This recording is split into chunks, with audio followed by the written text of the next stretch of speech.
ya wis enteke digo nyaur utang. Ora ngatasi utange, Dik. Buka lubang tutup lubang kuwe mang. Ya ora sampe bar utange ya ngelanjak terus. Pantangan gawe griya mboten oleh madhep ngalor niku kat biyen nggih Pak. Oh, dados lek gawe omah madhep ngalor niku nyangga gunung ngoten nggih. Dados mboten nangka. Nyangga gunung wae. Oh, nyangga gunung. Sing lereng.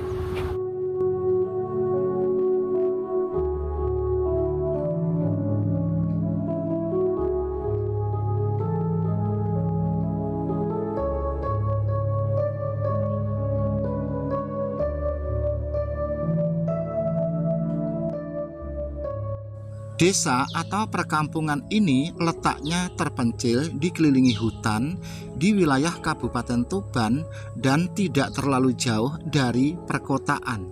Selanjutnya nama desa tersebut adalah Desa Meliwang, Kecamatan Kerek, Kabupaten Tuban.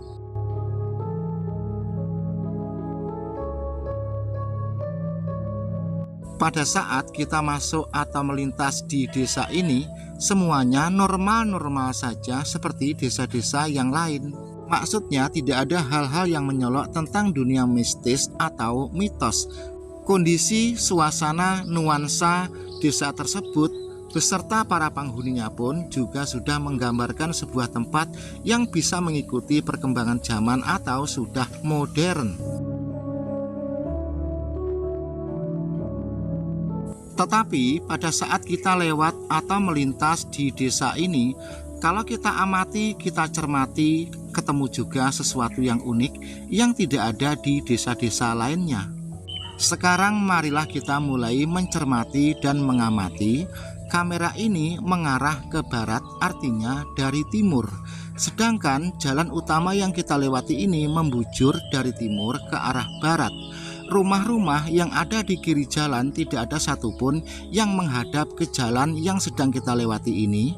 Sedangkan rumah-rumah yang ada di kanan jalan normal-normal saja atau biasa-biasa saja. Mereka semua itu menghadap ke jalan. Jadi kesimpulannya di desa ini ada ilah-ilah kalau dalam bahasa Jawanya, atau ada pemali pantangan. Kalau bikin rumah tidak boleh menghadap ke utara, boleh menghadap ke selatan, boleh menghadap ke timur, boleh pula menghadap ke barat, asalkan jangan sampai menghadap ke utara. Semacam ilah-ilah atau pantangan atau pemali ini selalu ditaati, diikuti turun-temurun dari generasi ke generasi sampai sekarang. Selain itu, kaum Hawa yang ada di perkampungan atau desa ini bisa dikatakan ibarat emas adalah emas tua. Nggih, Bu gurune ayu-ayu kene, Mbah. Cah Meliwang kene munggo emas ya mas tuwa ngono iki. Pripun? Munggo emas tuwa Cah Meliwang iki. Mas tua niku mati. Mas tuwa. Oh, mas tua. Dene mas tuwa regane ra larang. Larang nggih. Mulane ayu-ayu. Oh, jadi ibaratnya emas niku mas tua ngoten nggih. Nek mas neme regane sak ngisore mas tuwa. Murah.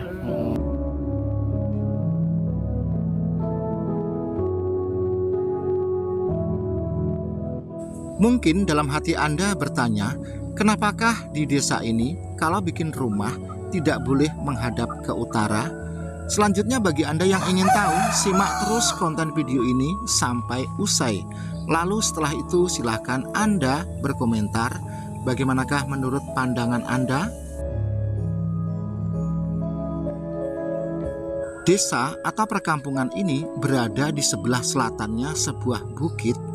Di atas bukit tersebut ada sebuah punden keramat atau makam. Pesarian keramat tersebut adalah makam Syekh Sayyid Abdullah. Selanjutnya, filosofi atau gambarannya, andai rumah tersebut menghadap ke makam atau menghadap ke utara, artinya memangku gunung. Sebaliknya, rumah yang tidak menghadap ke makam tersebut, misalkan menghadap ke timur atau menghadap ke barat atau menghadap ke selatan, gambarannya kehidupan itu di pangku gunung. Sampai di sini mungkin Anda bisa memahami. Kalau sudah paham, marilah kita lanjut.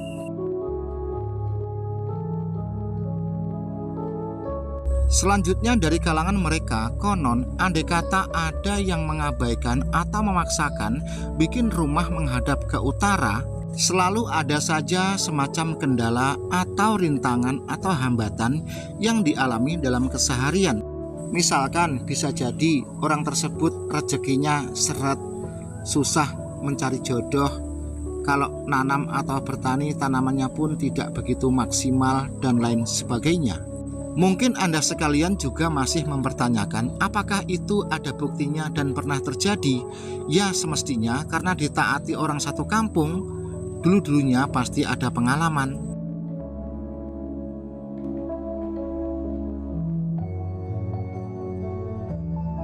Selanjutnya kita amati ya, jalan ini kan membujur ke timur dan barat, dan kamera ini kita ke arah barat. Jadi saya jelaskan atau saya katakan berulang-ulang, rumah-rumah yang ada di kiri jalan itu tidak menghadap ke jalan, mengesampingkan jalan.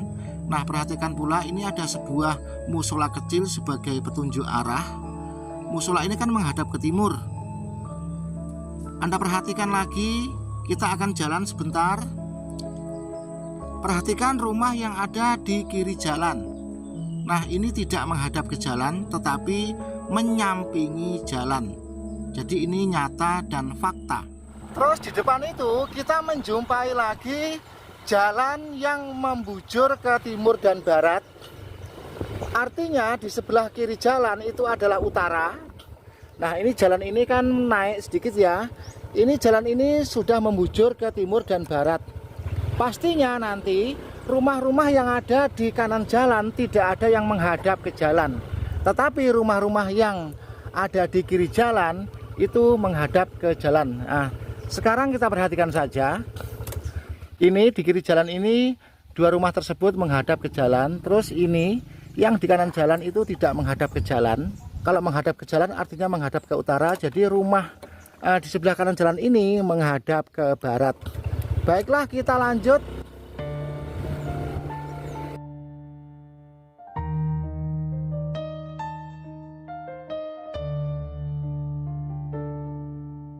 Selanjutnya Anda perhatikan lagi, kita menuju ke arah timur. Jadi jalan ini membujur dari barat ke timur. Rumah-rumah yang ada di kanan jalan artinya berada di sebelah selatannya jalan, dan rumah-rumah yang di kiri jalan yang ada di utara jalan. Rumah-rumah yang ada di kiri jalan banyak yang menghadap ke jalan, tetapi rumah-rumah yang berada di kanan jalan tidak ada sama sekali. Saya ulang, rumah-rumah yang ada di kanan jalan tidak ada sama sekali yang menghadap ke jalan.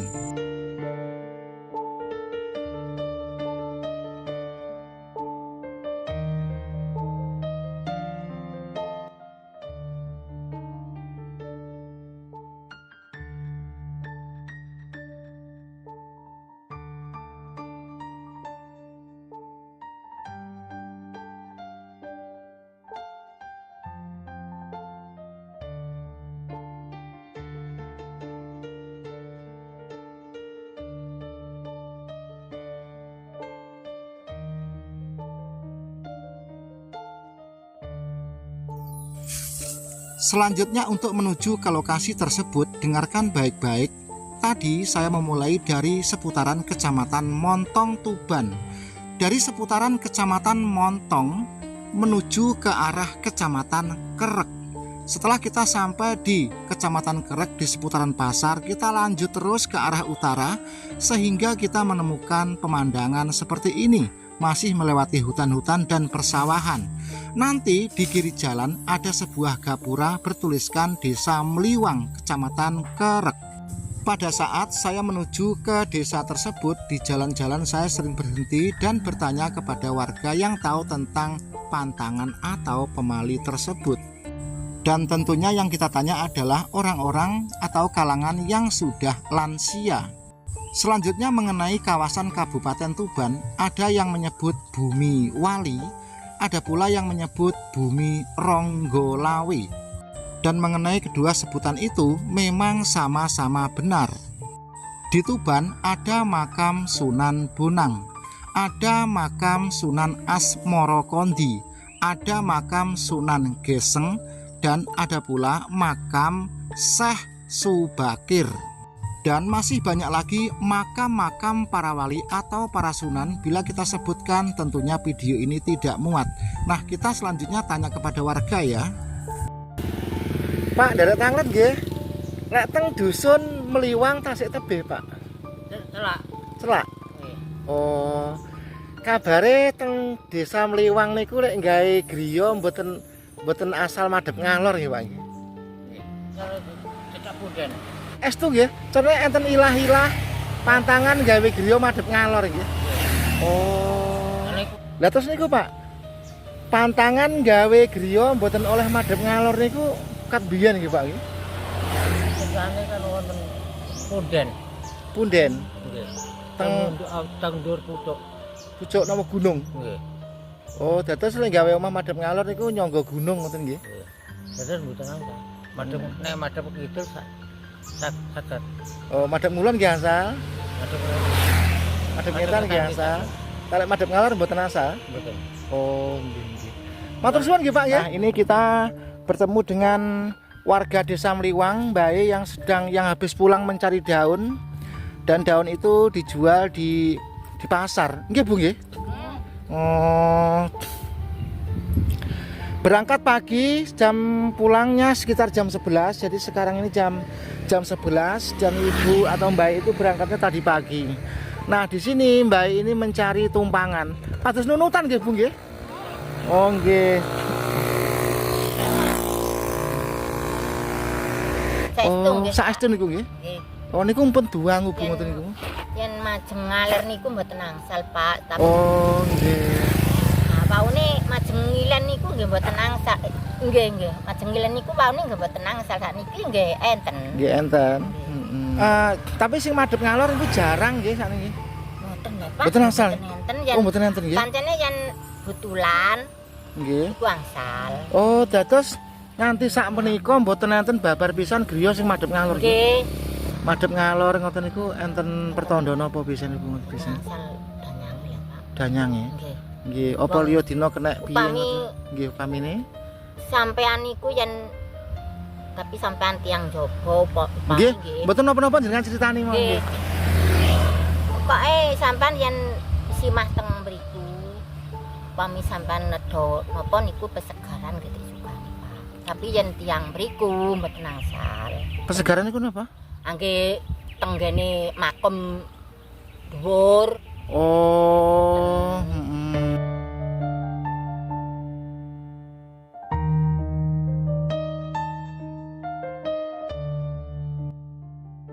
Baru saja kita mendengarkan kata-kata atau ucapan golek segaran. Golek segaran itu maksudnya misalkan begini, suatu saat kita datang ke sebuah makam keramat atau punden makam terkenal. Di situ selain kita berkirim doa, kita juga punya harapan atau semacam tujuan keinginan, misalkan supaya cari rezeki itu gampang, supaya mendapat jodoh, supaya cepat mendapat pekerjaan dan lain sebagainya. Itu namanya mencari segaran. Atau dalam kosakata yang keren pada tempat-tempat wisata religi serupa dengan mencari atau mengalap berkah. Jadi misalkan suatu saat kita datang ke sebuah tempat wisata religi, mungkin sang juru kunci pernah mengucapkan ngalap berkah dan lain sebagainya. Pada saat ada kata-kata seperti itu, kita harus menyaring, menimbang, dan berpikir dua kali. Jangan sampai kita terjerumus dalam hal syirik.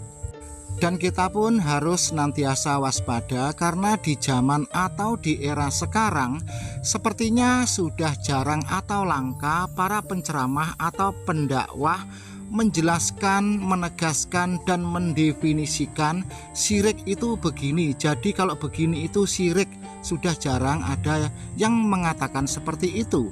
Dan yang sering kita jumpai adalah kata-kata semacam ini. Begini kok syirik, begitu kok syirik, semuanya kok syirik. Padahal syirik dalam agama Islam sesuatu yang sangat krusial atau sesuatu yang sangat diperhatikan. Kiranya itu saja, semoga dengan menonton, menyimak, dan mencermati konten video YouTube ini bermanfaat bagi kita semua. serta ada kurang lebihnya mohon maaf. Salam sehat, sukses selalu untuk Anda sekalian, sehat yang ditonton dan sehat pula yang menonton. Sekali lagi, bila ada sesuatu yang kurang berkenan, mohon maaf dari hati yang mendalam. Wassalamualaikum warahmatullahi wabarakatuh.